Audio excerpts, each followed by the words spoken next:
Bienvenidos al City of Palms podcast. Ahora tenemos Roxx Barrios de Roxx Revolt and the Velvets. ¿Qué pasa? Nothing much. His Spanish really good. He tells everybody that I'm fluent, but I ain't fluent. You're very fluent. I can say a thing or two. No, at work, I use Spanish a lot at work because there's a lot of our demographic is Spanish speakers. Okay. And I just get so nervous, though, because I'm not, like, fluent enough to where I can just totally have a full It conversation. matter. People will understand you otherwise. Yeah, and the way my professor always put it was, like, if they see you're trying to speak, they're going to try, like, you know. Try to help you out. Mm-hmm, they're going to, and I even, like, I usually, like, preface that. They'll say, like, oh, habla español, and I'll say, solamente un poquito. Okay. And I'll say, you know, quiero ayudar, and I'll try to, like, have my, like, little translator, so if they're saying a word I don't pick up, I'll, like, translate it real quick. Yeah. But it's super handy. Does being bilingual help you at all in what you do? Like, I wondered with, like, music writing and stuff. Music writing is easier whenever you're bilingual, just because sometimes it depends on how the song comes. Some songs, they just come with just music, and then you have to write down the lyrics to a certain cadence. Mm-hmm. So some words don't fit, and sometimes there are things you want to say that you cannot say in English, and you have to say in Spanish because it sounds like what you really mean. So Yeah. just can't put it over there. Nobody can tell you anything because you speak Spanish too. I mean, it's fair. Yeah. You don't have any songs released anyways from the EP you guys just released? None of that has any Spanish lyrics, right? Some of them say dinamita instead of dynamite and stuff like Oh, that. Yeah, dope. Okay, just words here and there. We always say with some of the hip hop guys we have, I always point out how much I love, like, when like MCs can incorporate Spanish and English, like, in their rap and stuff like that. And it's like that with all music, really. Like, I just really enjoy it. Even like I don't know if you heard about The Clash. Mm-mm. Really like classic rock band, and they have a bunch of songs that say Spanish stuff, but people don't understand what they're saying, and they sing whatever. And if you go and read the lyrics, there's a lot of Spanish on their songs. Yeah. The whole band is singing to it, and they're not even bilinguals. It just goes well with the song, you know. Mm-hmm. So, man, I got so many questions because Okay. I feel like I know you in a lot of ways, but, like, as far as, like, your journey to where you're at now, I don't really know anything. Okay. So you were born in Venezuela, right? Yeah. Okay. So I've been here 5 years. In Southwest Florida? In United States in general. Really? Yes. Okay, so what was grade school like for you in Venezuela? It was different. It was different. I was like I wasn't like a nerdy kid or anything, but I was very shy, and I didn't have that many friends when I was studying over there. But it was cool. I graduated. I was a really good student, and by the end, I started to meet new people and getting out of my shell a little bit, and that's it. Did you go to college over there? Yeah, I'm a graphic designer. I graduated. What? Yeah. Do you do any of that nowadays? Like, do you do any work with graphic I do it for the band, and like I do like some freelancing jobs here and there, but I don't do it much. So are you the one that designs all the logos and stickers and stuff like that? Yes. Dope. Hell yeah. That makes a lot of sense. Because I wonder, because you guys have really high quality, like, merch, and, like, the stickers are really cool, like, pop design and stuff like that. I tried to make it, like, the most appealing I could and actually represent the style of the band. Yeah. And what we actually liked for our band. So it took me, like, to do the logo, like, 2 weeks because I couldn't decide. I have so many ideas, and then I just like throw a bunch in there, and it's like, okay, I'm gonna pick that one up. But I made like 15. Man, and that's one thing that a lot of people notice with your band. It's like each of you have your own distinct look and, like, personality and stuff like that as members of the band. Different. But then you each, like, it's usually tied together with something like design or fashion or something. Like, there was the one party that I was invited to. You all were wearing, like, matching Lightning bolts. Yeah, and it was so cool. And I was just thinking, I was like, yo, if they had merch like that, because that's like an image, Somebody you know. told us that, and then we were thinking about doing it because all the lightning bolts I made it with the cricket, you know. Mm-hmm. So I start cutting them, and I put it on the shirts and everything that we have, and the jacket that I'm wearing I made, etc. So we played, and then people was like, why don't you sell this? And we were thinking about it, but we haven't decided yet. But I think I'm gonna do it. Probably could work. Yeah. So as someone, as you, like, you were growing up, you said you were more shy and, like, introverted and stuff like that. Yeah. I feel like music and art is a big way for people like that to express themselves, and when they don't have big friend groups and stuff like that. Was that so? Did music, was that a part of your life way back then too? Yeah, the music actually has been a part of my life since I have like a memory. Since I was 5, I was studying piano. Oh wow. So I started studying classic piano when I was 5 years old, and I studied piano till I was 15. So on the meantime, I was singing and writing songs and learning how to play other instruments, drums, guitars, flute, and everything. So I went to the music conservatory in Venezuela too. So music has been like 90% of my life, and the rest is just the rest. Man, and it's so crazy thinking about what a big performer you are and like what a big presence you have on stage. Coming like that must have taken time to like build up that confidence to be like that energy. No. Really? Yeah, I don't put a lot of thought in what I'm gonna do on stage. So first time I performed, I was 13 years old. Mm-hmm. Like I have a band and we rehearse in a garage and stuff. And long story short, when I went on stage, it's a completely different thing. I'm really myself and I'm not shy or whatsoever. And then I come down and I'm myself again. Man, so that was an instant transformation? Yeah. So I don't really put that much thought into it. I just do whatever I feel like I'm gonna do. Wow. Yeah. So was that band at 13, was that like your first big musical endeavor as far as like creating something? Yeah. I started creating by myself when I was 11, and then I joined that band and we were doing mostly covers and stuff. That's what we were doing. But I mean, we were a bunch of kids. We were playing like Guns N' Roses and Metallica and Motley Crue, and we also were playing some Mexican rock band named Panda, which is like very popular in my country and Latin America in general. But it's like emo punk or something like that. So man, so I need to find those videos, whatever they are. So where did it evolve from there? Like as you went through school and like into college and stuff, were you consistently making music too, or did that have any breaks? No, I was always making music because I always wanted to be a singer. So what happened with that band, I just left the band. I threw a microphone to the drummer.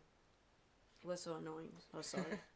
And then I left the band, and after that band, I was trying to make a band, but it's hard, like whenever people is 15, 16 years old, nobody want to make a band. They just want to have fun.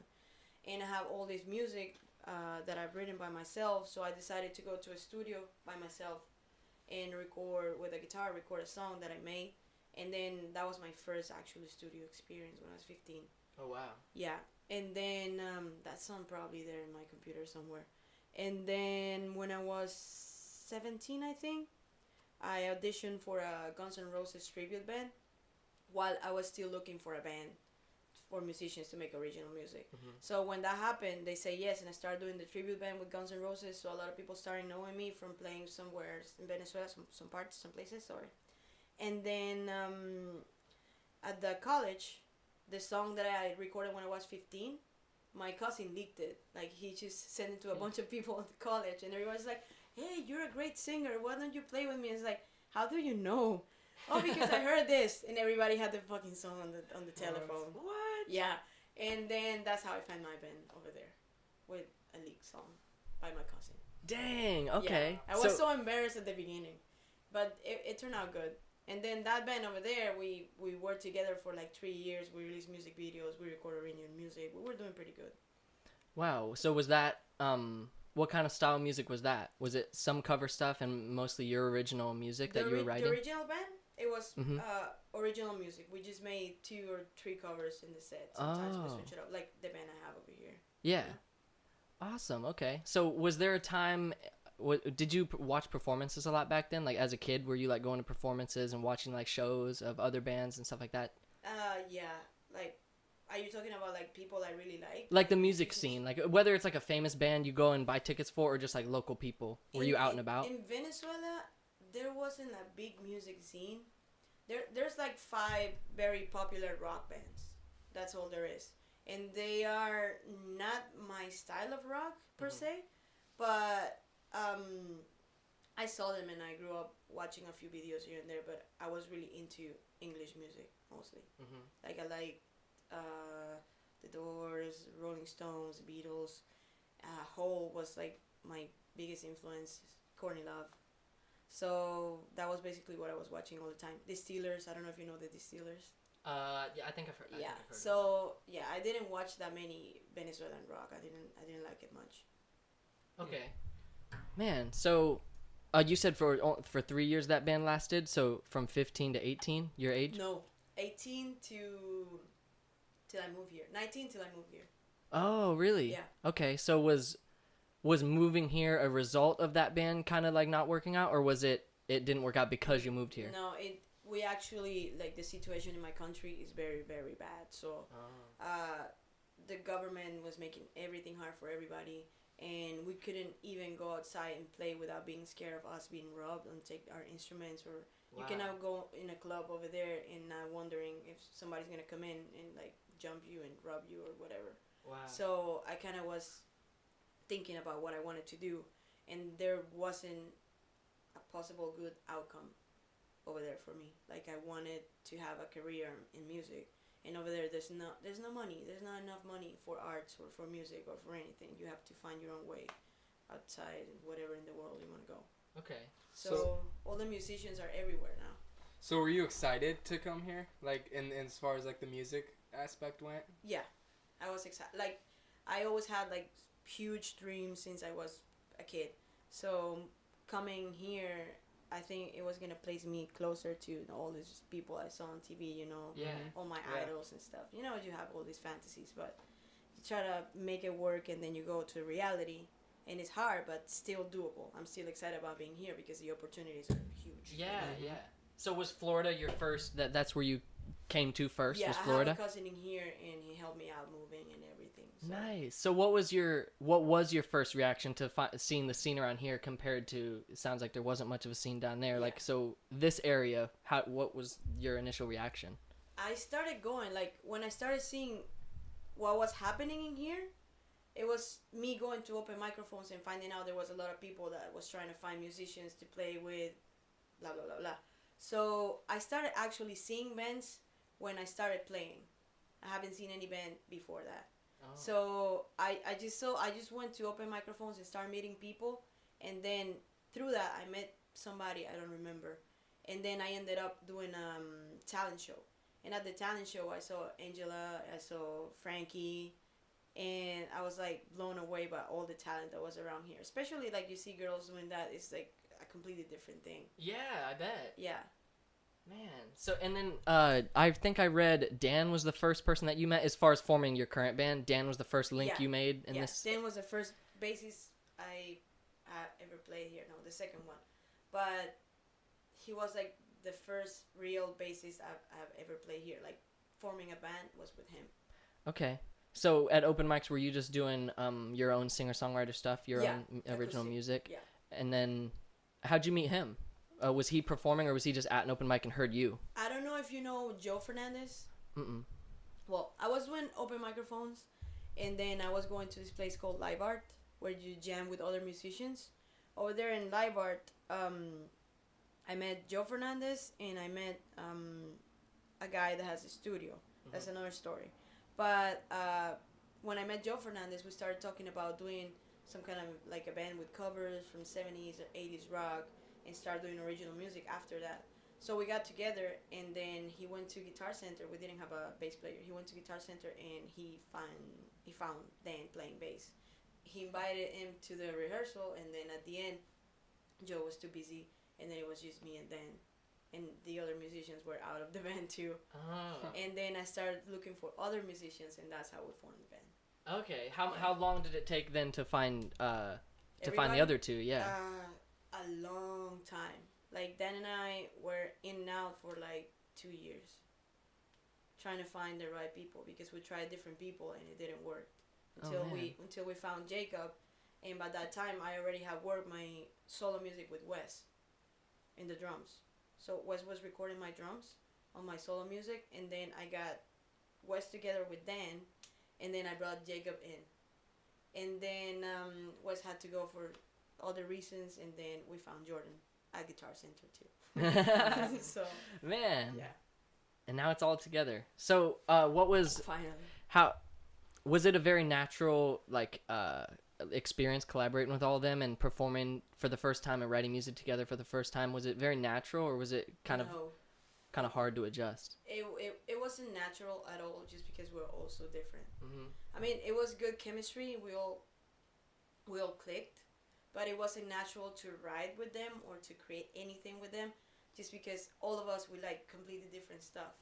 So we kind of had to know each other better and try to figure out what each other like and how to put in this little box that is gonna be our songs, our style. Yeah. So we just set like a box, and then everything that we do, we have to make sure is gonna work with what the other is gonna bring to the table too. Okay. So that took like a year.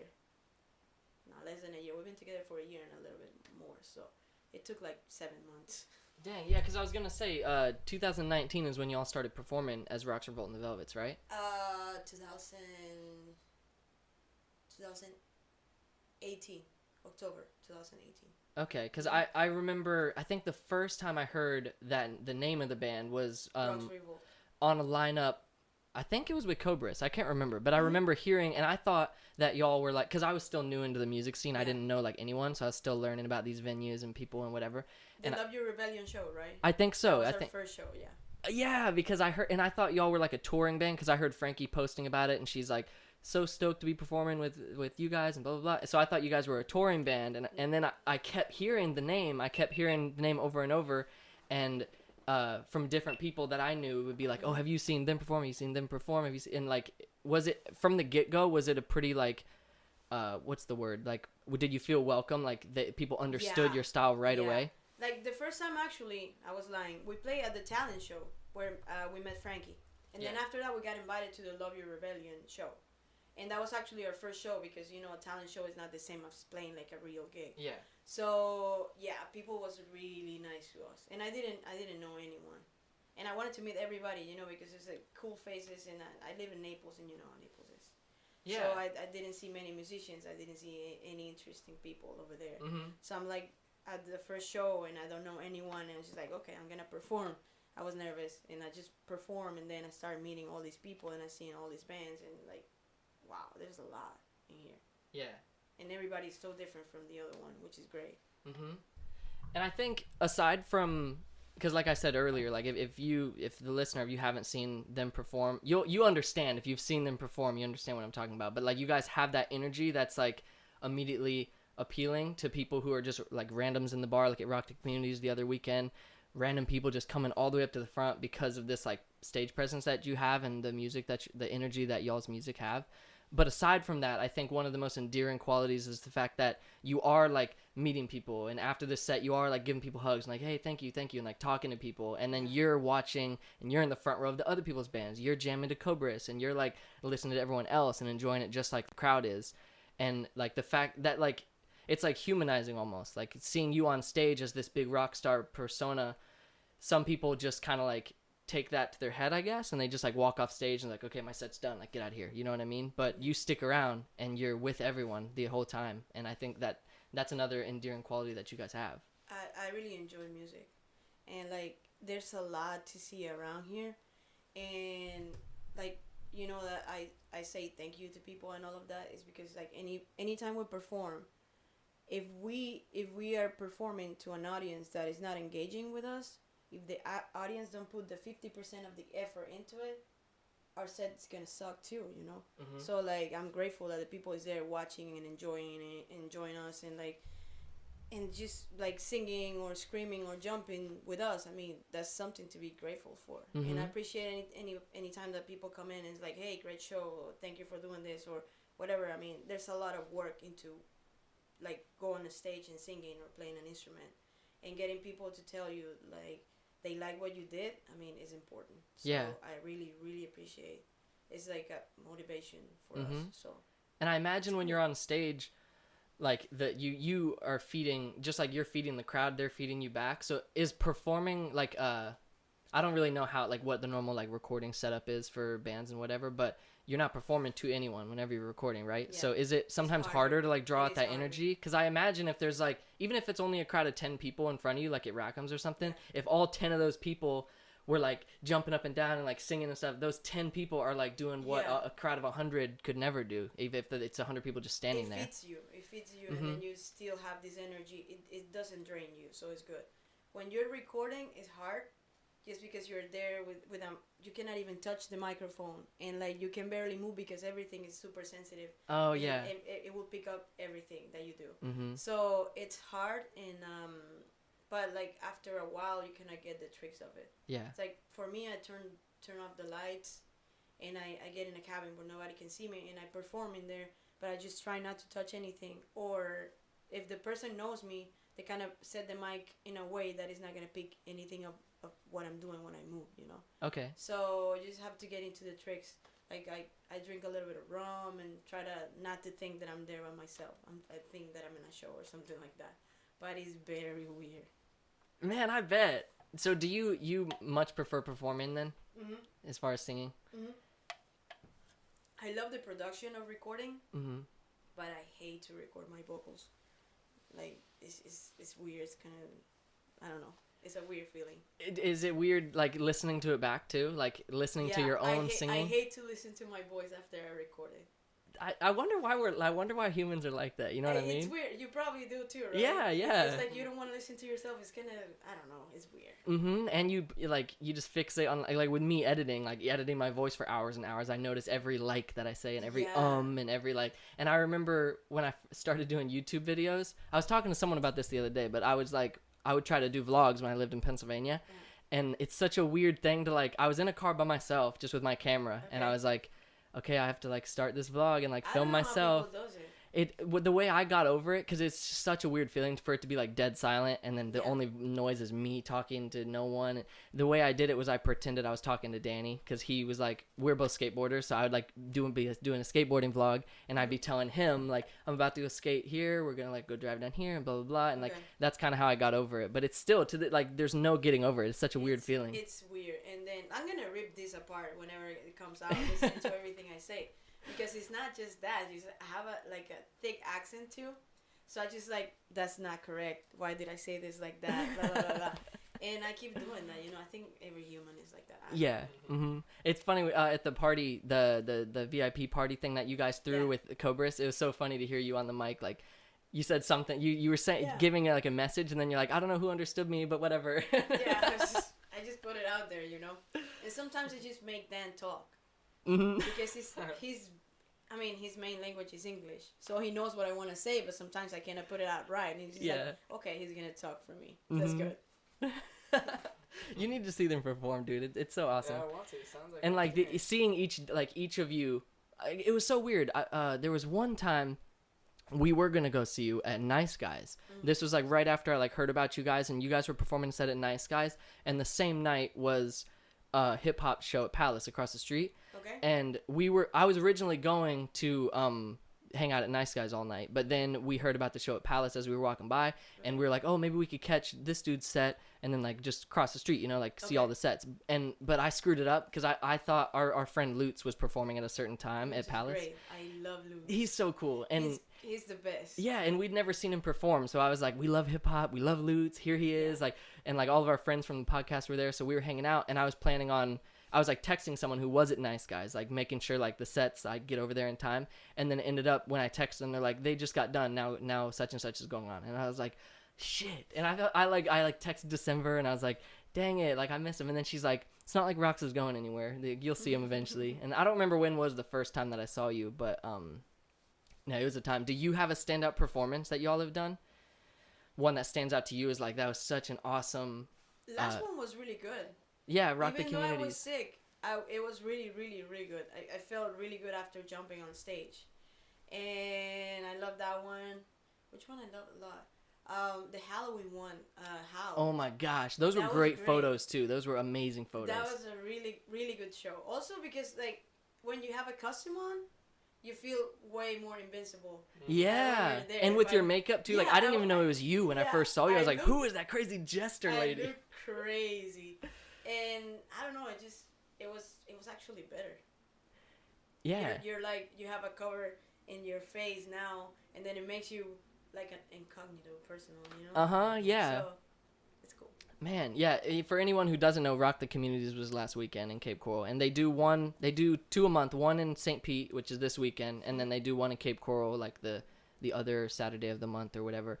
And Usually, it's funny because like I've been to every one of them in St. Pete, and this was the first one they did in Cape. And the ones at St. Pete, they do it kind of like a hipstery bar sort of venue, and it's not a huge turnout. Usually, it's usually like a little handful of like people just walking around downtown St. Pete.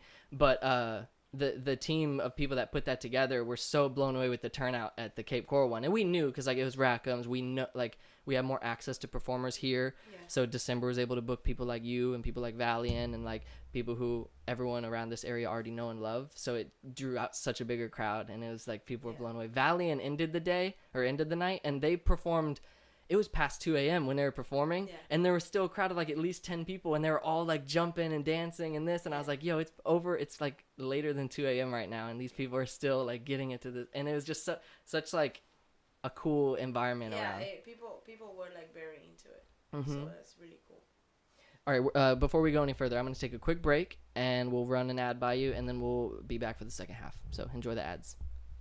Have you ever thought about starting your own podcast? When I was trying to get this podcast off the ground, I had a lot of questions. How do I record an episode? How do I get my show into all the apps people like to listen? How do I make money from my podcast? The answer to every one of these questions is really simple. Anchor. Anchor is a one-stop shop for recording, hosting, and distributing your podcast. Best of all, it's 100% free and ridiculously easy to use. And now, Anchor can match you with great sponsors who want to advertise on your podcast. That means you can get paid to podcast right away. In fact, that's what I'm doing by reading this ad. And let me tell you guys a little bit about Anchor. So, like I said, it's a one-stop shop, distributing, you put your podcast on. It couldn't be easier to use. My brother and I, when we started this podcast, we're looking around for a website. Where do we get our podcast up and running? How do we get it? Literally those exact questions. How do we get it on iTunes? How do we get it on Spotify? And I was trying to do that stuff by myself. And that's when I started looking up. And there's other ones you can use like JPod and all that. But let me tell you, Anchor, nobody's going to do it as great as Anchor. And most of all, it's free. So that's what you always do, man. That's what you love, is Anchor being free. So if you've always wanted to start a podcast, make money doing it, go to anchor.fm/start. That's anchor.fm/start to join me in the diverse community of podcasters already using Anchor. Once again, that's anchor.fm/start. I can't wait to hear your podcast. All right, we're back. Welcome back to the City of Palms podcast. Is that camera going? Yeah, we're all good. We're set. So to get it started, I wanted to ask like how songwriting goes for like your band, like if you did that, or if you guys do it collectively as a team. Like, do you sit down and like write, or how does, like, I don't know, I'm just curious to that. And like beats too, the process. It's different for each song. It actually, like, that was part of getting like all together and find who each other were. Because at the beginning, when the band started, I was used to be like more of a solo artist because I was here by myself, and like I will bring the songs to the rehearsal, and then the guys would play to the chords that I brought, and then they will add solos and stuff like that. And we've been trying to evolve and to make everything together. So the latest work we have is mostly everything is being done at the studio. Like, we sit down with ideas we have and put it all together, and everybody collaborates what we're doing because we know each other better. But individually, the songwriting for me, I just get the idea on the head with everything ready. Lyrics, music in my head, and then I just have to put it together through voice notes, send it to the guys, and then they just play the chords, and then we work through that. Wow. Yeah. So but we're trying to make it all together now. Yeah. So at the same time you're writing lyrics, you're writing like a melody that's gonna go with it as well, chords and everything. Yeah, usually it comes all together. Like, I'm driving and I get the chords and I get the melody of the vocals, and I get like key words or phrases in the song, and then everything is like blanks, but they have like a cadence. So I just start putting all the lyrics together after I have the whole structure of the song. Wow. Yeah. That takes talent. Man, so whenever you are coming together, like, I don't have any like skill in any instrument, so I don't really know how it all works. But I figure all of you have knowledge of like of each other's stuff, right? So like if if like you are coming together because you had this idea and you have this sort of like structure laid out, and then Dan can come in with like bass type stuff, and then like everyone comes in with like their own part of it, and then do you each critique each other's? Like you probably have knowledge of their stuff enough to where you can say but and like critique what they're doing.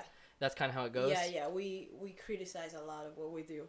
So let's say if we get together and we're playing a song and the drums are like in my head, they're not sounding right, I'll be like, why don't you try something different? And I will sit down on the drums and play it. And sometimes Dan is playing bass, and then Jacob is like, let's switch it up a little bit and let's do this. And then he grabbed the bass and do something. Oh, really? And vice versa, Dan with Jacob. And Jonah is actually the only one that just plays drums. We all play like different instruments, and Jordan just stays focused on his drums. By now, I think he's gonna learn more instruments, but he's usually the quiet one. He doesn't criticize as much what we do. Yeah. Do you think, I don't know how it typically goes, but do you think that is more beneficial than if you have a band structure where it's like, that's the bassist, he knows everything bass. That's the guitarist, he knows everything guitar. Here's the singer, he or she knows everything singing. Or do you, because I noticed the other bands that we've talked to, they do the same sort of thing where each of them are knowledgeable about each other's work to where it is a big collaboration. Do you think that's more beneficial? I think for us it is, but everybody has a different process. Yeah. So there's bands that the musicians, they write all the music, and then the singer comes in and put the lyrics and put it on top of the songs. Everybody has their own process. So I think there's not like a right way of doing it. Yeah. So everything works. As long as it works out, So how did the music video shoot go? You guys were working on that last month? Yeah, it was great. It was insane. I don't know if you saw the videos of behind the scenes and stuff. I was watching some of them. So the teaser is in YouTube, so you can see a little bit of the video, but just a tiny bit of what actually is gonna be. We have so many people showing off, like at the place that we asked, and we were not expecting that many people. I thought people said, I'm going, blah blah blah, and usually they don't go. So I was expecting like 12 people to show up, and like it was like 20-25 people there. Dang. And so the scenes came out like very energetic. Like we have a scene that I'm singing and the guys are playing and they're around us, and they are like doing like a little riot and stuff. And there was so many people in there, and the lights and everything. And Carlos, you know Carlos, right? What he did with the camera was amazing. And there's an orgy scene too in the video, so it's gonna be great. Man, a lot of work, but it's gonna come out really good. Man, I can't wait. So, you got any more basic questions before we move on? It's calling you basic. I don't think so. Yeah. I mean, you can know the basic stuff. No, okay. So one thing that we ask all the guests before the episode is about like ghost story type stuff or like paranormal, like alien, whatever crazy stuff. And you said that from Venezuela you have a lot of crazy things you've experienced. Yeah. Anything that you are comfortable sharing? Because I know sometimes like you don't want to share stuff. Anything you want to share, you can. What is the craziest thing that has happened to you? Okay, it's a long story. I'll make it short. Yeah, no, let's go. When I was that was 15 or 16, I think 16. I started having problems. Like when I was gonna sleep, I started hearing stuff in my room, and I started seeing shadows everywhere, and I started hearing like doors slamming doors and stuff like that at night. But I was like, I just let it go, let it pass, and that kind of actually got worse with the time. So 3 months later, after that, I started to feel like I was sleeping, and I would wake up and my pillow was going like up and down, and then I will completely be awake, and my head will be like this, and I will turn off the lights. Nothing. There was nothing there. So I started to call my mom to sleep because I was so afraid, and then she wouldn't believe me. And then she went to the room, started sleeping with me for like 2 days. The third day we were sleeping, and I had a snare on my room, and the snare was in the wall. It wasn't on the floor, and it was on the wall on the floor, but it wasn't in a way that it could make any sound, possible sound, unless you hit it like with something. So we were sleeping, and then in the middle of the night, the snare got slammed, like if a drummer played the snare, like bam, and then my mom was like, "Do you hear that?" And I was like, "Yes." "Did you hear that?" We turned up the lights. There was nothing there, nothing. And then we'll be in the living room, and in my room you could hear my piano playing, and there's no one in the room. I swear to God. Jeez. And still, there's people in my house in Venezuela, and they don't like to sleep in my room. It just gets weird. And in the bathroom, it's just like my whole room is a mess. In the bathroom, you can feel like people is watching you and stuff. And sometimes you be in the living room, and you will hear like somebody is like whistling in the window.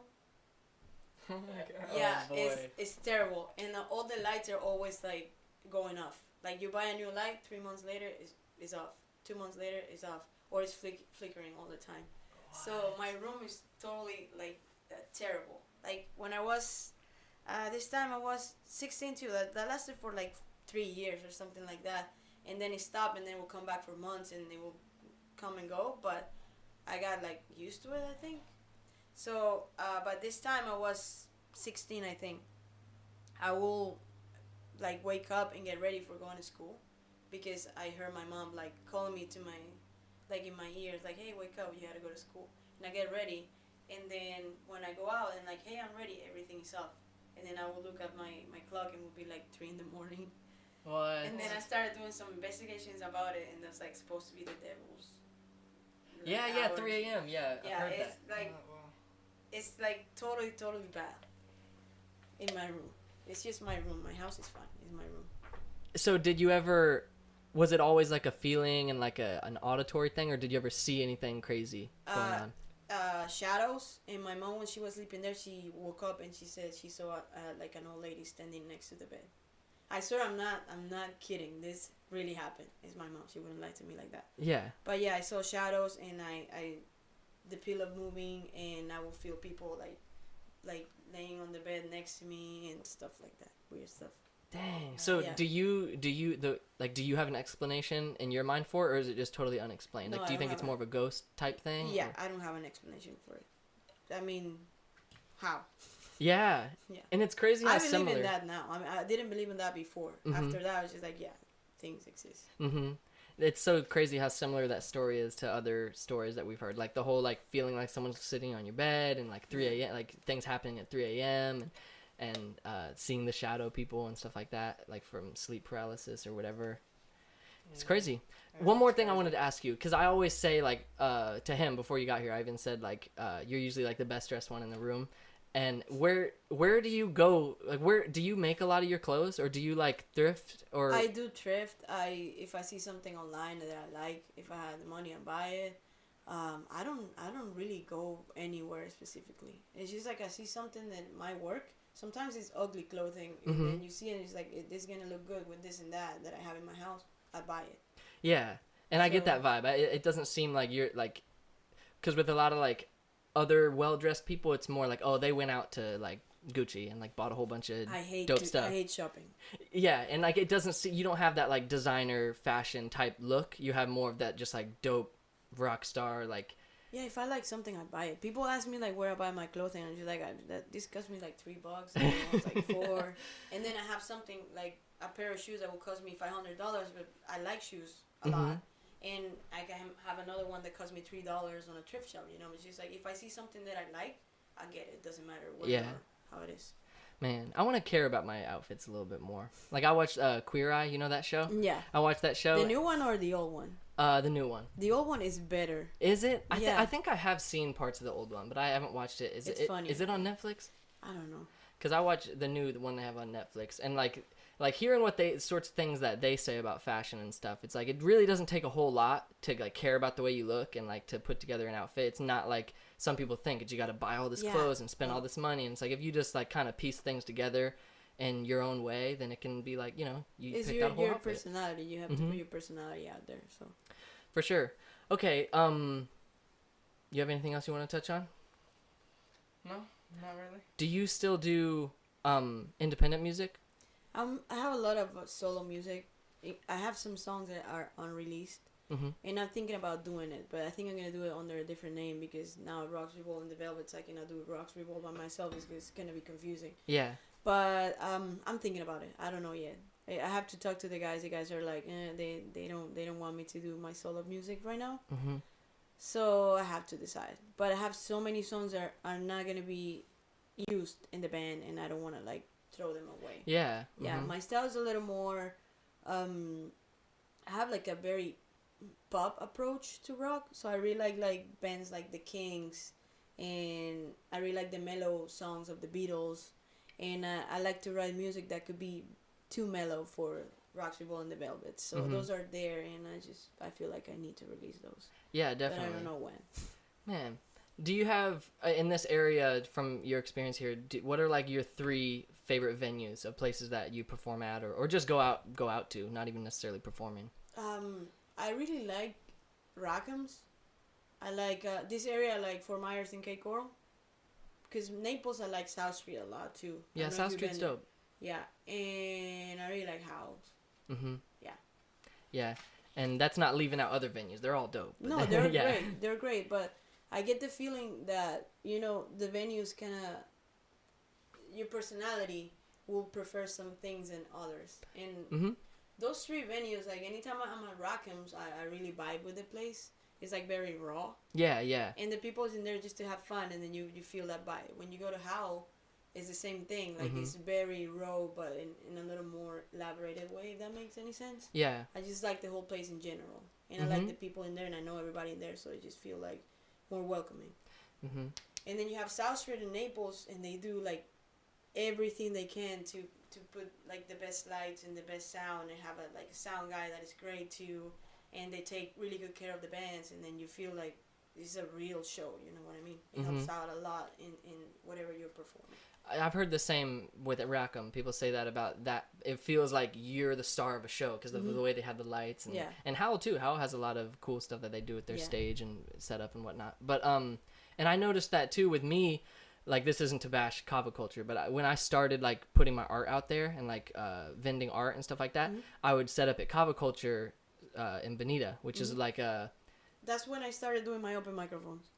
When you did it? They were doing open microphones. Oh, really? Yeah. Man, and like I love that place. I love the people. I have a lot of friends that like are regulars there and whatnot. But it's like there's a certain vibe that places like Howell or Rackham's or like these places, it's more like my vibe, especially with my art style and like punk rock and like skateboarding and stuff like that. There's like people who appreciate that around Kava culture, but it's like not really my vibe, like you were saying with the music. It's a little chill. So it has to do a lot with what you like and what you want to do and what you want to portray as an artist, you know? Yeah, and I have lots of like black and white and like kind of like satanic imagery and like, not to say I'm catering to that type of people, but somewhere like Howell is definitely more suitable for that art. Yeah, for that art style. So this year, do you have anything you want to kind of like plug or like announce the things that you're working on this year? Maybe not even official titles or anything like that, just ideas, things 2020 is bringing for Roxx Revolt. Yeah, we're gonna do a lot this year. Like we actually right now are recording an album, a complete thing, and we're gonna release like around 10 or 11 more songs that we're already like working on, and we already recorded one, and we're jumping to record the rest of them probably in a month. Wow. So we already working on that. We're mixing the song. So we did one first, just to figure out how we were going to work in the studio and how the new sound was going to come out. It's a little more evolved because, as I say, like these 3 songs that we did at the beginning, we recorded this in March, and we started playing in October. So we didn't have that much time together. And going to the studio like that is different than going when you have like already 35 shows that you play with this band, you know, these people. So it's a different chemistry. And everybody's style is a little more out there, so I think it matches us better than when we already released. It's gonna be the same style, but just a little more out there, more expressive.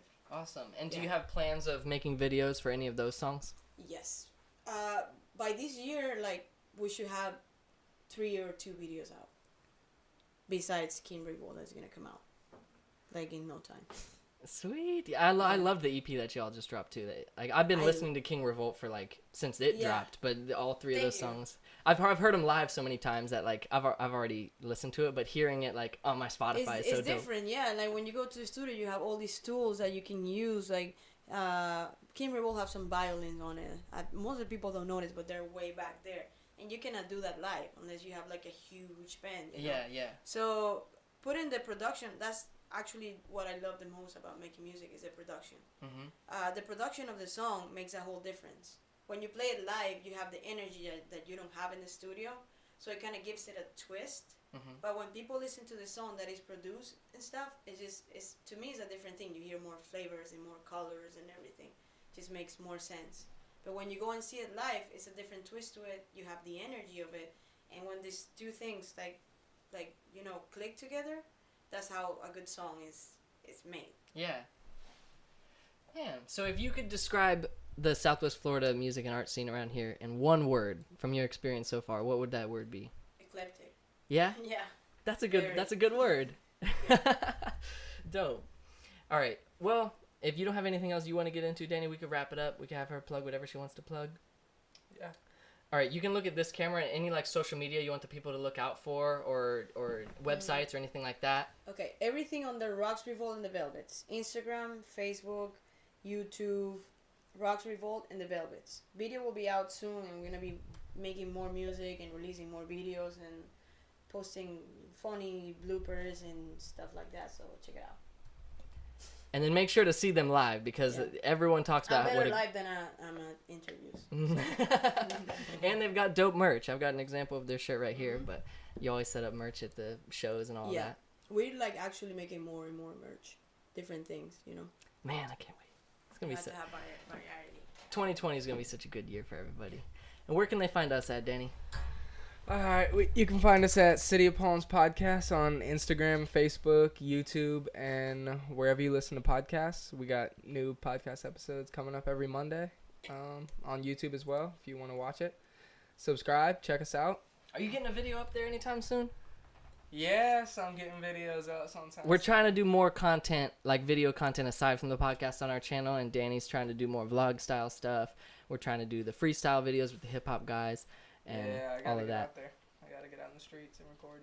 Man, I don't think if this episode is gonna go up after it's already passed, but last weekend was raising the bar at Howl with all the hip hop guys and lyrical dudes. So who was hope you're there. performing?